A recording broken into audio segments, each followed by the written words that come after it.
Welcome to the Genius Factory. Enjoy the video. In this video, I will show you how to make chili oil using chili powder.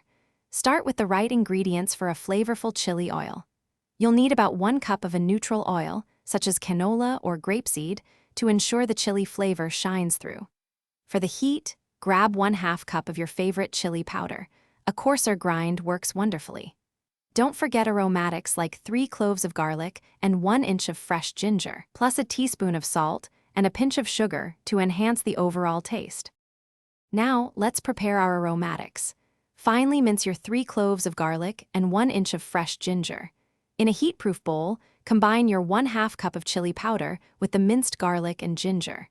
This creates a fragrant base for our oil. Stir in 1 teaspoon of salt and a pinch of sugar to balance the flavors, ensuring everything is well mixed before the next step. The next crucial step is heating your oil. Pour 1 cup of neutral oil into a small saucepan and place it over medium heat. You're aiming for a temperature of around 350 degrees Fahrenheit. A simple trick is to drop a small piece of green onion into the oil. If it sizzles immediately, your oil is ready. Be careful not to overheat the oil, as smoking oil can impart a bitter taste. This is where the magic happens.